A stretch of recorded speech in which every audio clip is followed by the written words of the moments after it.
सिंधु घाटी की सभ्यता या इंडस वैली सिविलाइजेशन, आज इस सभ्यता के बारे में हम लोग चर्चा करेंगे। जैसा कि हमने अपने पहले वीडियो में ये बताया हुआ है कि इतिहास को पढ़ने और समझने का क्या तरीका है, उसमें हमने बहुत स्पष्ट तरीके से बता दिया है कि इतिहास को किसी भी काल को पढ़ने के लिए, इतिहास के किसी भी काल को पढ़ने के लिए उसको 5 भागों में डिवाइड कर दिया जाना चाहिए: राजनीतिक, सामाजिक, आर्थिक, धार्मिक और सांस्कृतिक। तो आज हम सिंधु घाटी की सभ्यता का जब अध्ययन करेंगे तो उसी के आधार पर अध्ययन करेंगे, जिससे कि हम उसको अच्छी तरह से अपने में समाहित कर सकें। तो सिंधु घाटी की सभ्यता ये विश्व की सभ्यताओं, मेसोपोटामिया की और मिस्र की सभ्यताओं के समकालीन है।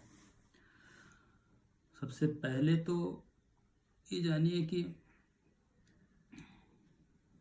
सिंधु घाटी की सभ्यता का जो स्रोत है वो सिर्फ पुरातात्विक स्रोत है। मतलब सिंधु सभ्यता का जो ज्ञान प्राप्त होता है वो पुरातात्विक स्रोतों, आर्कोलॉजिकल सोर्सेस के आधार पर होता है। इतिहास को जानने के दरअसल 3 साधन बताए गए हैं। एक तो साहित्यिक स्रोत, दूसरा विदेशी यात्रियों का विवरण और तीसरा पुरातात्विक। तो सिंधु घाटी की सभ्यता का ज्ञान सिर्फ पुरातात्विक स्रोतों से आता है। जनरली ये देखा जाता है कि हम लोग बड़ी बड़ी किताबें इतिहास के संबंध में पढ़ लेते हैं, लेकिन जो मुख्य चीज़ होती है, जो हमारी परीक्षाओं में पूछी जाती है, उसके संबंध में हम जानकारी नहीं रख पाते हैं और इधर उधर की सामग्रियों को हम अपने दिमाग में कलेक्ट करते चले जाते हैं। आज मैं या आगे जो भी इतिहास के चैप्टर में पढ़ाऊँगा, केवल उन्हीं चीज़ों पर फोकस करूँगा जो विभिन्न प्रतियोगी परीक्षाओं में, जनरल स्टडी में हो या ऑप्शनल पेपर के रूप में हो, जो पूछी जाते हैं उन्हीं के बारे में मैं बताऊँगा। और मैं ये समझता हूँ कि इससे आपके 90% क्वेश्चन सॉल्व हो जाएंगे। बाकी 10% जो होते हैं वो उनको पढ़ने के लिए बहुत कुछ मैटर होता है, उसको विस्तृत पढ़ना पड़ेगा। लेकिन मैं ये समझता हूँ कि इतने में यही क्वेश्चन जो मैं अभी चल रहा हूँ, अब सिंधु घाटी की सभ्यता में चल रहा हूँ, तो सिंधु घाटी की सभ्यता से जितने क्वेश्चन पूछे जाते हैं सामान्यतः इन्हीं क्वेश्चनों में आपको सारे क्वेश्चन मिल जाएंगे। इन्हीं चीज़ों में सारे जवाब आपको मिल जाएंगे। तो सबसे पहले तो यही कि सिंधु घाटी की सभ्यता को जानने का सिर्फ पुरातात्विक स्रोत या आर्कोलॉजिकल सोर्सेज से ही इसकी जानकारी होती है। अब इसके बाद नंबर 2 पर हम आते हैं कि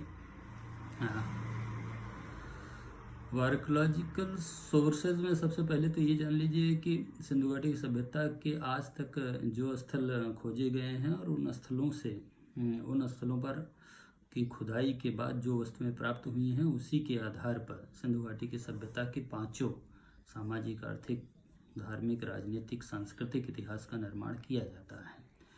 अब देखिए, सिंधु घाटी की सभ्यता का दूसरा जो भाग है वो तिथि का है। तिथि कि कब से कब तक ये सभ्यता रही। देखिए, सामान्यतः तो इस सिंधु घाटी की सभ्यता के बारे में तिथियों में बहुत मतभेद है और भिन्न भिन्न तरह के लोग अपनी तिथियां अपने ढंग से प्रस्तुत किए हैं। और लेकिन जो एक सर्वमान्य या एक तरह से कहिए जो सामान्य इसकी तिथि है वो 2500 ईसा पूर्व से 1500 ईसा पूर्व है। और जो सबसे प्रामाणिक तिथि है वो कार्बन डेटिंग तिथि है, जो 2300 ईसा पूर्व, 2300 BC से लेकर 1750 BC तक है। कार्बन डेटिंग तिथि कार्बन 14 के आधार पर बनाई जाती है। इसमें ऐसा माना जाता है कार्बन डेटिंग में कि कोई ऑर्गेनिक वस्तु जब तक जीवित रहती है उसमें कार्बन 14 की एक निश्चित मात्रा होती है, और जैसे ही वो डेड होती है, जैसे ही वो मरती है, उसके कार्बन 14 उसमें से धीरे धीरे खत्म होने लग जाता है। और कार्बन 14 होने की जो दर है, उसका जो आधा जीवन है वो 5730 वर्ष का होता है। मतलब किसी वस्तु में 5730, किसी वस्तु के मरने के बाद 5730 वर्ष बाद उसमें कार्बन 14 आधा रह जाता है। तो इसी के आधार पर गणना करके किसी भी सभ्यता में सभ्यता का या जो पीछे नीचे दबी हुई वस्तुएं प्राप्त होती हैं, उनके जीवन उनके समय का निर्धारण किया जाता है।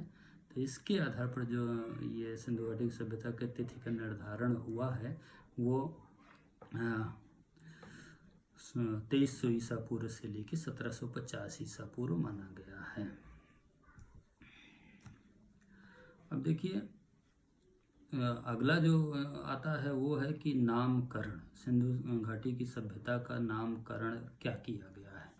तो सबसे पहले चूँकि इस सभ्यता का ज्ञान हमको हड़प्पा नामक स्थान से प्राप्त हुआ, इसलिए सबसे पहले इसका नाम हड़प्पा की सभ्यता रखा गया। लेकिन कुछ दिनों के बाद इसके जो स्थल हैं वो सिंधु घाटी के इर्द गिर्द प्राप्त हुए, तो इसका नाम सिंधु घाटी की सभ्यता कर दिया गया। लेकिन आगे भी चल कर के जब देखा गया तो ये हुआ कि ये तो सिंधु घाटी के बाहर भी अफ़गानिस्तान, पाकिस्तान, भारत के क्षेत्र में स्थल इसके फैले हुए हैं, तो इसका नाम फिर से हड़प्पा की सभ्यता कर दिया गया। तो एक तो इसका नाम हड़प्पा की सभ्यता, दूसरा सिंधु घाटी की सभ्यता। इसको एक चीज़ और कहा जाता है कि ये आद्य ऐतिहासिक सभ्यता है, प्रोटो हिस्टोरिक सभ्यता है। दरअसल इतिहास को एक तरह से और बांटा जाता है कि जिस काल के इतिहास के संबंध में कोई लिखित सामग्री हमको नहीं प्राप्त होती है उसको प्रागैतिहास के अंतर्गत रखा जाता है। और नंबर 1 पर ये हो गया। और नंबर 2 पर उस काल का इतिहास जिस काल के बारे में लिखित सामग्री प्राप्त तो है लेकिन अभी तक उसको पढ़ा नहीं जा सका है, तो उसको आद्य इतिहास के अंतर्गत रखा जाता है। तो सिंधु घाटी की सभ्यता आद्य ऐतिहासिक सभ्यता है। और जिस इतिहास के बारे में लिखित सामग्री प्राप्त हुई है वो इतिहास कहा जाता है। एक चीज़ और यहीं पर बता देना उचित होगा कि वैदिक काल भी आद्य इतिहास के अंतर्गत आता है, क्योंकि उसके लिए लिखित सामग्री जो प्राप्त है, जो वैदिक संस्कृत लिटरेचर जो प्राप्त है वो उस समय श्रुति परंपरा में थी। तो उस समय ये लिखी नहीं गई थी, उसका संकलन बाद में चल करके, मतलब वेदों का जो काल है 1500 से 1500 ईसा पूर्व से लेकर 600 ईसा पूर्व तक है। और इनका संकलन बाद में ईसा की सदी में जाकर के कृष्णद्वैपायन वेद व्यास ने किया। तो इसलिए इस सभ्यता को भी आद्य इतिहास के अंतर्गत रखा जाता है। सिंधु सभ्यता के एक अन्य नाम है ताम्रपाषाणिक सभ्यता, क्योंकि इस काल में तांबे और पत्थर के औजार, स्टोन के औजार बनाए जाते थे। और नेक्स्ट इसका एक नाम और है कांस्य युगीन सभ्यता। कांस्य युगीन कांस्य जो कांसा जो होता है वो तांबे के साथ तांबे में टिन मिला करके कांसा नामक धातु इस काल में बनाने का ज्ञान इस समय के लोगों को हो गया था और उससे विभिन्न वस्तुएं बनाई जाती थी। तो एक ये भी है कि इसको कांस्य युगीन सभ्यता भी कहा जाता है। इस सभ्यता से संबंधित मृदभांड काले एवं लाल मृदभांड हैं। और दरअसल ये जो मृदभांड परंपरा है इसमें काले एवं लाल मृदभांड सिंधु घाटी की सभ्यता से संबंधित हैं। नंबर 2 पर चित्रित धूसर मृदभांड पेंटेड ग्रे वेयर हैं जो वैदिक संस्कृति से संबंधित हैं। उसके बाद उत्तरी काली चमकीली पात्र परंपरा है नॉर्थ ब्लैक पॉलिश्ड वेयर, तो ये 6ठी शताब्दी ईसा पूर्व में आता है। तो इससे संबंधित काले एवं लाल मृदभांड हैं। अब इसके आगे सिंधु सभ्यता का अब आते हैं विस्तार पर, इसकी चर्चा करते हैं कि ये कहाँ तक फैली हुई है। तो सबसे पहले तो ये कि सिंधु सभ्यता 3 देशों में अभी तक इसके प्रमाण प्राप्त हुए हैं। एक तो अफगानिस्तान और दूसरा पाकिस्तान, तीसरा भारत। तो एक दृष्टि से अगर देखा जाए तो इसका अभी तक सबसे जो पश्चिमी स्थल है वो सुतकागन डोर है, जो पाकिस्तान की बलूचिस्तान में दस्क नदी के किनारे पर स्थित है। और इसका सबसे पूर्वी स्थल आलमगीरपुर है, जो उत्तर प्रदेश के मेरठ जिले में हिंडन नदी जो यमुना की सहायक है उसके तट पर स्थित है। तो और इसका सबसे उत्तरी मांडा जम्मू और कश्मीर के जम्मू में स्थित है। और ये चिनाब नदी के तट पर स्थित है। और सबसे दक्षिणी स्थल जो है वो दैमाबाद है, जो भारत के महाराष्ट्र में अहमदनगर जिले में प्रवरा नदी के किनारे पर स्थित है। ये गोदावरी की सहायक नदी है, उसके तट पर स्थित है।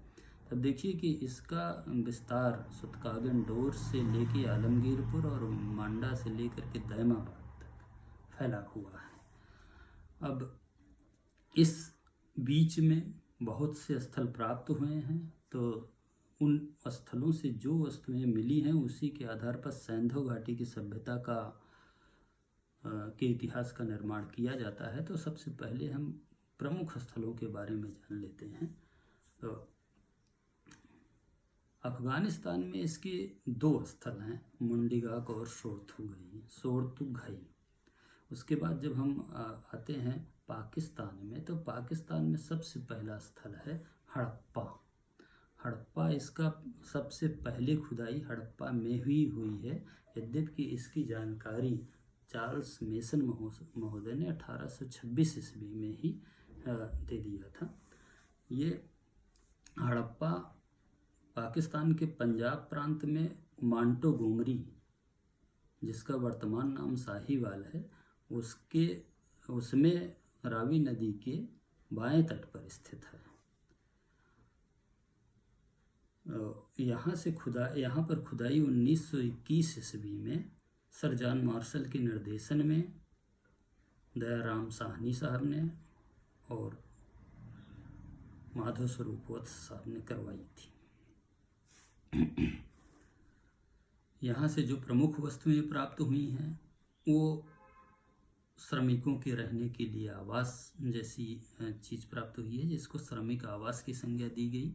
इसके अलावा दूसरा जो है 6 देखिए, मैं प्रमुख वस्तुओं के बारे में बात कर रहा हूँ, बाकी यहाँ से वस्तुएं और प्राप्त हुई हैं, जब भारी मात्रा में प्राप्त हुई हैं, लेकिन जो हमारे परीक्षा के दृष्टिकोण से इम्पोर्टेंट हैं उन्हीं वस्तुओं का मैं उल्लेख करता चलूँगा। नहीं तो वस्तुओं की गिनती करते रह जाएगी तो हमारी इतनी बड़ी परीक्षाएं होती हैं और फिर किताबों को पढ़ने और हमारे इस वीडियो को कोई मतलब नहीं रह जाएगा।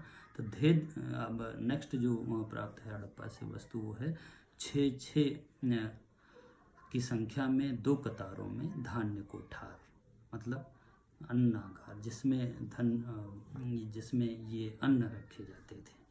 और फिर तीसरा है 2 कब्रिस्तान, इम्पोर्टेंट है, जो यहाँ से प्राप्त हुए हैं। एक का नाम एच रखा गया है, जिसमें ये है कि दूसरी संस्कृति के लोग रहा करते थे, और दूसरी की संस्कृति से संबंधित है वो।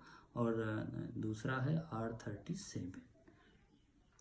अब देखिए, दूसरा प्रमुख स्थल जो है वो है पाकिस्तान का, वो है मोहनजोदड़ो। जैसा कि आप लोग जान रहे हो कि बहुत ही इम्पोर्टेंट स्थल है सिंधु घाटी की सभ्यता का। इसका ये है कि मोहनजोदड़ो का अर्थ ही होता है कि मृतकों की संख्या, मृतकों का टीला। इसको ये पाकिस्तान के सिंध प्रांत में लरकाना जिले में सिंधु नदी के दाहिने किनारे पर स्थित है।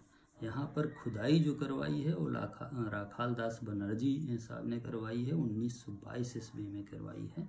और यहाँ से जो वस्तुएं प्राप्त हुई हैं उनका विवरण मैं दे रहा हूँ। सबसे पहला तो सूती एवं ऊनी कपड़ों के अवशेष।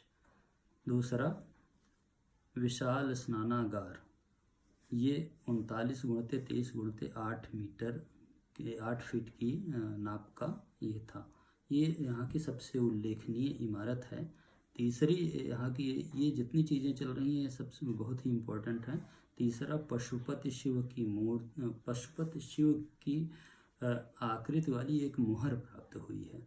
इस मुहर पर एक योगी पद्मासन मुद्रा में बैठे हुए हैं और उनके दाहिने तरफ गैंडा और भैंसा का चित्र बना हुआ है, बाएं तरफ हाथी और बाघ का चित्र बना हुआ है, नीचे 2 हिरण हैं। अब इसको कई विद्वानों ने इस आधार पर अनुमान लगाया और मार्शल महोदय ने इनकी तुलना जो है वो भगवान शिव से किया।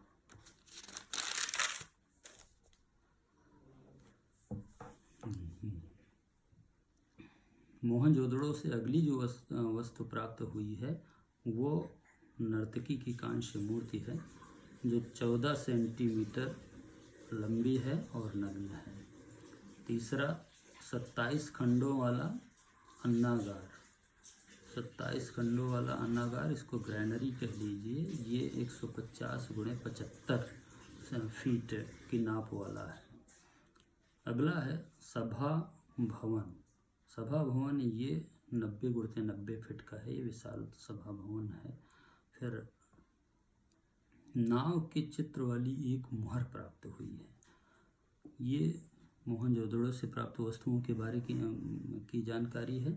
अब तीसरा जो प्रमुख स्थल है वो है चाहुनदड़ो। ये भी मोहनजोदड़ो के पास ही स्थित है और यहाँ एक इम्पॉर्टेंट चीज़ प्राप्त होती है जो अधिकतर ये पूछी जाती रहती है। मनका बनाने का कारखाना यहाँ से प्राप्त हुआ है। मनका मीन्स गुड़िया, अगर आप लोग समझ रहे हो तो गुड़िया होता है। और अब देखिए प्रमुख स्थल भारत में कहाँ कहाँ, भारत में कौन कौन से स्थल हैं जो सिंधु घाटी की सभ्यता से संबंधित हैं और उनके बारे में जाना जाए। तो पहला स्थल है लोथल।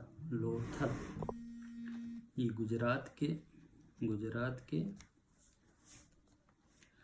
अहमदाबाद जिले में भोगवा नदी के तट पर या खंभात की खाड़ी के तट पर स्थित है। इसे लघु हड़प्पा या लघु मोहनजोदड़ो भी कहा जाता है।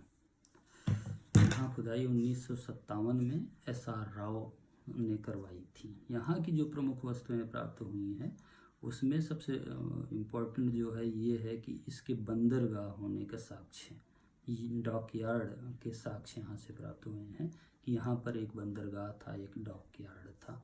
और नंबर 2 पर नाव के आकार की 2 मोहरें मिली हुई हैं यहाँ पर। और नेक्स्ट है यहाँ फारस की मोहरें मिली हुई हैं। चावल के अवशेष यहाँ से प्राप्त हैं और खिलौना नाव यहाँ से मिली हुई है। आगे चल कर के इन वस्तुओं का विश्लेषण किया जाएगा कि इनके आधार पर किस तरह से हम लोगों ने सामाजिक, आर्थिक, धार्मिक जीवन का निर्माण किया हुआ है। तीसरा स्थल जो है वो रंगपुर है। दूसरा स्थल जो है वो रंगपुर है। ये भी गुजरात के अहमदाबाद ज़िले में भादर नदी के तट पर स्थित है। और यहाँ पर खुदाई MS वत्स साहब ने करवाई, 1931 में करवाई। और यहाँ जो प्राप्ति हुई है धान की भूसी के अवशेष मिले हुए हैं। धान की भूसी के अवशेष मिले हुए हैं। नेक्स्ट स्थल है सुरकोटदा। ये गुजरात के कच्छ जिले में स्थित है। इसकी खुदाई जगपत जोशी ने 1967 में करवाई। और यहाँ से सबसे बहुत ही इम्पोर्टेंट चीज़ें प्राप्त हुई है, घोड़े की अस्थियाँ प्राप्त हुई हैं, जिससे ये इसका प्रमाण मिलता है कि इस समय में शायद घोड़े भी पाले जाते थे। अब अगला है धौलावीर। धौलावीर गुजरात के कच्छ जिले में लूनी नदी के तट पर स्थित है। इस टीले की खोज तो जगपत जोशी साहब ने करवाई थी और ये विशालतम स्थल है। अभी तक जो प्राप्त हुए हैं स्थल उसमें विशालतम है। और सबसे बड़ा ये कि अन्य स्थल जनरली 2 खंडों में बटे हुए थे, दुर्ग एवं किला, और ये 3 खंडों में बटा हुआ था। अगला स्थल जो प्रमुख स्थल है वो है कालीबंगा। राजस्थान के गंगानगर जिले में घग्गर नदी के तट पर स्थित है। और घग्गर नदी जो है इसकी सहायक दृश्यवती नदी भी है।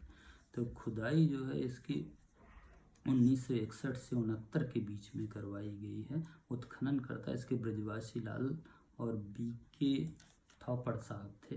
इन लोगों की खुदाई के बाद जो प्राप्त वस्तुएं हैं वो काले रंग की मिट्टी की चूड़ियाँ, कालीबंगा, इसी के नाम पर इसका नाम कालीबंगा पड़ा हुआ है। काली ब्लैक, बंगा मीन्स चूड़ियाँ, तो कालीबंगा, तो काले रंग की मिट्टी की चूड़ियाँ यहाँ से प्राप्त हुई हैं।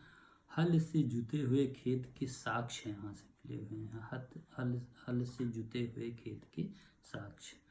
फिर अग्निकुंड या हवन कुंड के साक्ष्य यहाँ से मिले हुए हैं। मेसोपोटामिया की बेलनाकार मोहरें, मेसोपोटामिया आज के इराक से इसकी तुलना की जाती है सामान्यतः, वहाँ की बेलनाकार मोहरें यहाँ से प्राप्त हुई हैं। इससे ये भी अनुमान लगाया जाता है कि उससे संबंध इसके थे। इस सभ्यता के एक ही खेत में 2 फसल उगाए जाने के यहाँ से साक्ष्य प्राप्त हुए हैं।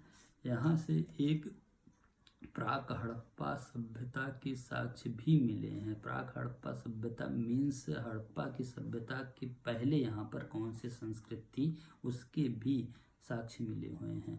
इस तरह प्राक हड़प्पा के साक्ष्य मिलने वाले अन्य स्थल जो हैं उनका भी उल्लेख यहाँ पर कर देना ठीक होगा। वो हैं आमरी, बनमाली, रंगपुर। ये यहाँ से भी प्राक हड़प्पा सभ्यता के साक्ष्य प्राप्त हुए हैं। अगला स्थल है रोपड़। रोपड़ या रूपनगर, ये पंजाब प्रांत के में सतलज नदी के किनारे पर स्थित है और इसकी खुदाई 1953 में यज्ञदत्त शर्मा साहब ने करवाई और इसकी प्राप्ति में ये है कि सैकड़ों समाधि स्थान यहाँ से प्राप्त हुए हैं। अब नेक्स्ट स्थल है बड़ावली या बनमाली। ये जो है हरियाणा के हिसार जिले में स्थित है और घग्गर नदी के किनारे पर स्थित है। यहाँ की खुदाई RS वेस्ट साहब ने 1973 में करवाई थी और यहाँ की जो प्राप्ति है हल्की आकृति के खिलौने, बहुत ही इम्पोर्टेंट है, बहुत पूछा जाता है।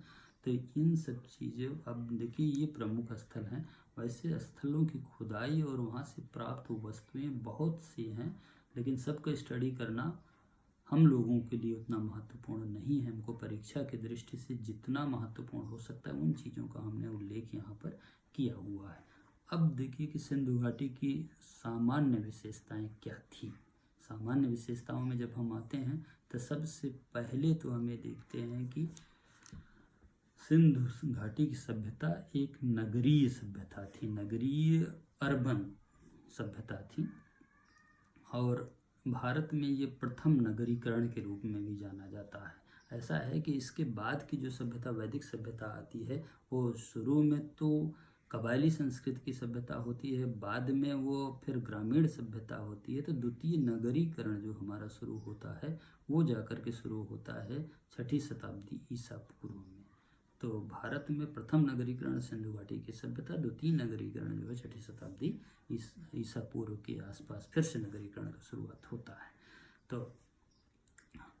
तो ये हड़प्पा की सभ्यता या सिंधु घाटी की सभ्यता ये नगरीय सभ्यता थी और यहाँ के जो प्रमुख नगर थे वो हड़प्पा, मोहनजोदड़ो, बहावलपुर, धौलावीर, राखीगढ़ी और कालीबंगा थे। अब इस यहाँ के नगर की नगरीय सभ्यता होने की विशेषताएं क्या थी, कैसे हमको पता चलता है कि एक नगरीय सभ्यता थी, उसके बारे में जब हम जाते हैं तो ये है कि हड़प्पा और मोहनजोदड़ो कालीबंगा की खुदाई में जो हमको होते हैं 2 टीले प्राप्त होते हैं। जो एक पश्चिम में टीला प्राप्त होता है जिस पर दुर्ग या किले होते थे और दूसरा एक पूरब में जो टीला प्राप्त हुआ है उस पर नगर हुआ करता था। तो नगर की रक्षा के लिए दीवार बनाई जाती थी। तो इन स्थलों में जो नगर और दुर्ग प्राप्त हुए हैं, कई जगह ये होता है कि नगर अकेले रक्षा प्राचीर से घिरा हुआ है, कई जगह ये है कि केवल दुर्ग या किला रक्षा प्राचीर से घिरा हुआ है, नगर नहीं घिरा हुआ है, कई जगह दोनों घिरे हुए हैं। तो इससे संबंधित हड़प्पा और मोहनजोदड़ो के दुर्ग या किले रक्षा प्राचीर से इनको घेरा गया है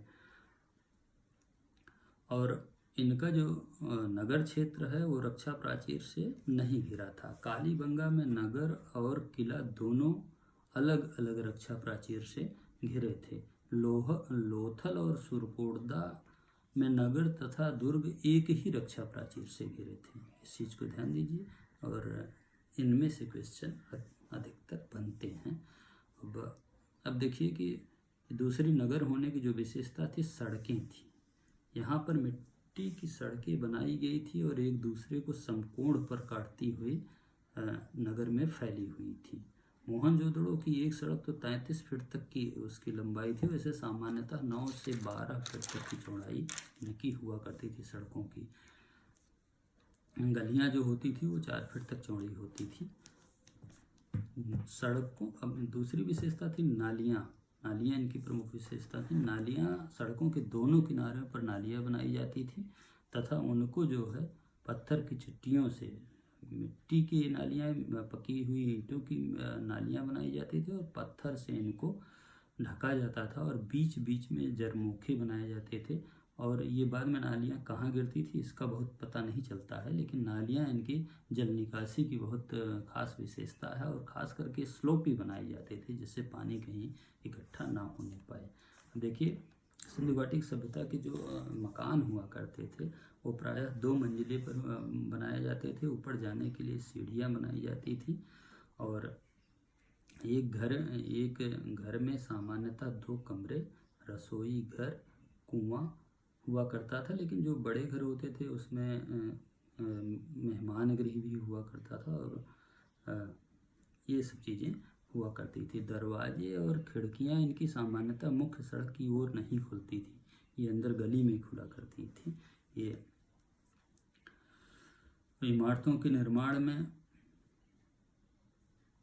पक्की ईंटों का भी प्रायः पक्की ईंटों का प्रयोग होता था। मोहनजोदड़ो और हड़प्पा में पक्की ईंटों का प्रयोग हुआ है। कालीबंगा, लोथल और रंगपुर में कच्ची ईंटों का प्रयोग हुआ है। देखिए, इतना सामान्य विशेषताओं में नगरीय व्यवस्था की कैसी थी उसके जानने के बाद अब हम ये आते हैं कि ये जो हम इतिहास के 5 भाग बताए हैं उस पर आकर के हम चर्चा करते हैं। सबसे पहले तो ये कि अब राजनीतिक जीवन इनका कैसा था। राजनीतिक जीवन के बारे में बहुत कुछ अभी ये जानकारी नहीं प्राप्त हुई है कि यहाँ पर कौन कौन से राजा या किस तरह की राजनीतिक व्यवस्था थी। लेकिन फिर भी चूँकि जैसे विशाल स्नानागार का प्राप्त होना सब मोहनजोदड़ो में ही विशाल सभागार का प्राप्त होना, एक नालियों का बनाया जाना, एक तो सड़कों का बनाया जाना, तो ये सिद्ध करता है कि कोई न कोई राजनीतिक व्यवस्था अवश्य रही होगी। इसी तरह से मापतौल की एक जैसी मापतौल की प्रणालियों को लागू होना और मोहरों का चलन होना, इससे ये लगता है कि कोई न कोई नियंत्रण करने वाली राजनीतिक शक्ति अवश्य रही होगी। अब अगला आता है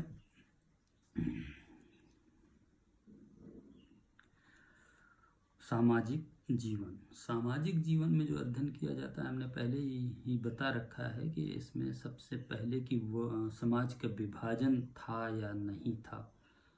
तो सिंधु घाटी की सभ्यता में पहली बात तो ये जान लीजिए कि ये वर्ण व्यवस्था जो है, ब्राह्मण, क्षत्रिय, वैश्य, शूद्र, ये व्यवस्था मूलतः वैदिक काल की है। सिंधु घाटी की सभ्यता में इस तरह का कोई विभाजन नहीं था।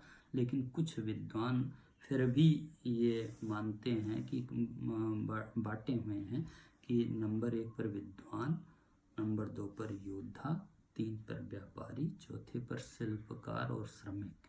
इन 4 भागों में सिंधु घाटी की सभ्यता का विभाजन हुआ था। इस समय के भोजन जो होते थे, अच्छा, विभाजन। और इसके बाद देखिए फिर से आता है परिवार। परिवार सिंधु घाटी की सभ्यता का मातृसत्तात्मक था, मातृसत्तात्मक वाला परिवार था। अधिकतर वैसे इंडिया में पितृसत्तात्मक परिवार हैं, लेकिन सिंधु घाटी की सभ्यता का वहाँ से अधिक मूर्तियाँ प्राप्त होना जो हैं वो नारी की हैं। और इन सब के आधार पर अनुमान लगाया गया है कि उस समय का जो परिवार था वो मातृसत्तात्मक था और महिलाओं की जो स्थिति थी उस समय अच्छी थी। ये जो सती प्रथा, पर्दा प्रथा जैसी बुराइयां जो थी उस समय प्रचलित नहीं थी। दास प्रथा का भी प्रचलन नहीं था। तो भोजन जो है उस समय का शाकाहारी और मांसाहारी दोनों प्रकार का हुआ करता था। सूती, ऊनी प्रकार के कपड़े पहने जाते थे। स्त्रियां जूड़ा बांधती थी और पुरुष बड़ी बड़ी दाढ़ी और मूछ रखते थे। स्त्रियां सौंदर्य प्रसाधन, काजल, पाउडर, लिपस्टिक आदि से परिचित हुआ करती थी। इस समय मनोरंजन का जो प्रमुख साधन था वो पांसा खेलना था। इसके अलावा शिकार खेलना, पशु पक्षियों को लड़ाना, ये भी मनोरंजन का प्रमुख साधन हुआ करता था। अब देखिए तीसरा जो आता है वो आर्थिक जीवन आता है। और आर्थिक जीवन में हम सबसे पहले ये देखते हैं कि किसी भी काल के जब आर्थिक जीवन का अध्ययन करते हैं तो अर्थशास्त्र का पहला भाग होता है कृषि एवं पशुपालन। तो यहाँ कृषि में देखिए फसलें जो होती थी, इस समय वैसे 9 फसलों के उगाए जाने के साक्ष्य प्राप्त होते हैं मूल रूप से, लेकिन इसमें देखिए प्रमुख फसल गेहूँ, सबसे प्रमुख फसल गेहूँ थी, फिर जौ था, फिर चावल था। चावल के जैसा कि हम पीछे भी बता चुके हैं कि चावल के साक्ष्य लोथल से मिला हुआ है, और रंगपुर से धान की भूसी के साक्ष्य मिले हुए हैं। कपास, चना, मटर, राई और फलों में तरबूज, ये सब उस सिंधु सभ्यता के काल में उगाए जाते थे। अब देखिए फिर यंत्रों की बात आती है उगाने के लिए। हम यंत्रों का क्या प्रयोग किया जाता था? मूल क्या है कि हल, लकड़ी के फाल वाला हल, ऐसा हल जिसमें लकड़ी का फाल लगा होता था, उसका प्रयोग किया जाता था, क्योंकि लोहे का ज्ञान इस काल में लोगों को नहीं था। लोहे का ज्ञान 1000 ईसा पूर्व के आसपास भारत के लोगों को हुआ था। अब इसमें देखिए हल के भी 3 जगहों से साक्ष्य मिले हुए हैं मूल रूप से अगर देखा जाए तो। एक तो कालीबंगा से जुते हुए खेत के साक्ष्य मिले हुए हैं, बड़ावली से हल की आकृति के खिलौने मिले हुए हैं। तो इससे ये हल से जुताई होती थी, ये माना जाता है। दूसरा ये है कि हंसिया, फसल काटने के लिए हंसिया का प्रयोग किया जाता था। सिंचाई का साधन जो हुआ करता था कुआं और जलाशय हुआ करते थे। एक बात ध्यान दीजिए कि इस काल में नहरें सिंचाई के साधन नहीं हुआ करती थी। अब देखिए फिर नेक्स्ट आते हैं कि पशुपालन इसमें क्या है। तो पशुपालन का उद्देश्य जो हुआ करता था वो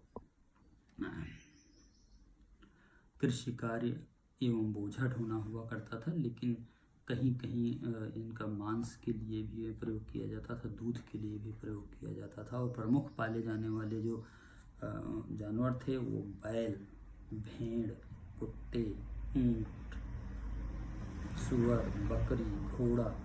एक ये था कि गाय इस काल में नहीं पाली जाती थी। अब देखिए फिर अर्थशास्त्र में तीसरा भाग आता है व्यवसाय, शिल्प एवं उद्योग का। तो मुख्य व्यवसाय इस समय जो हुआ करता था वो कताई बुनाई का था। सूती एवं ऊनी वस्त्र के कपड़े का जो व्यवसाय था वो ये कपड़े बनाए जाते थे, तो ये था। दूसरा बढ़ईगिरी थी, बढ़ईगिरी। तीसरा मिट्टी के बर्तन बनाना, मनका बनाना, ईंट बनाना, तांबा, टीना, टिन, कांसा। तांबा और टिन को मिलाकर के कांसा नामक धातु बनाई जाती थी। तांबा और पत्थर के हथियार बनाए जाते थे। एक ध्यान देने वाली बात है कि सिंधु घाटी की सभ्यता के लोगों को लोहे का ज्ञान नहीं था। अब देखिए सिंधु घाटी की सभ्यता का व्यापार सबसे पहले तो ये जानिए कि इस समय सिक्कों का प्रचलन नहीं था। मोहर और सिक्कों का अंतर समझिएगा। यहाँ सिक्कों का प्रचलन नहीं था। मोहरें वो होती हैं स्टैम्प। सिक्कों का प्रचलन नहीं था, तो जो व्यापार था वो वस्तु विनिमय प्रणाली पर, बार्टर सिस्टम पर आधारित था। और देखिए व्यापार करने के लिए साधन क्या हुआ करते थे उस समय में? बैलगाड़ी, भैंसा गाड़ी और नाव। जैसा कि ये लोथल डॉकयार्ड के रूप में जाना जाता है नाव के। और मोहनजोदड़ो से एक मुहर पर नाव की आकृति बनी हुई प्राप्त हुई है। लोथल बंदरगाह था, लोथल से खिलौना नाव भी प्राप्त हुई है। तो इनसे ये अनुमान लगाया जाता है कि नाव का प्रयोग व्यापार में किया जाता था। आंतरिक व्यापार जो, अब देखिए आंतरिक व्यापार गांव से खाद्य सामग्री आती थी और वहाँ सूती वस्त्र जाते थे। ये आंतरिक व्यापार में इनका था। इनका व्यापार वाह्य जगत से भी था। सिंधु घाटी के सभ्यता के लोगों का जो व्यापारिक संबंध था वो वाह्य जगत से भी था। और इसमें फारस की खाड़ी, मेसोपोटामिया जिसको इराक जिसमें शामिल है, बड़ा भाग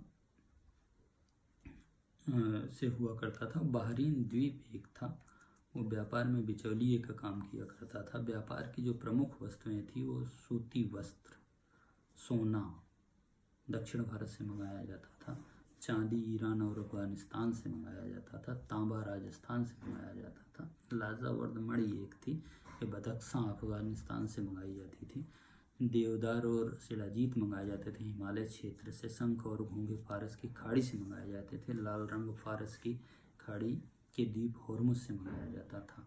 अच्छा, माप तौल की अब जो इकाइयाँ होती थी वो क्या सिंधु घाटी की सभ्यता के काल में थे। वो गणना के लिए इस समय 16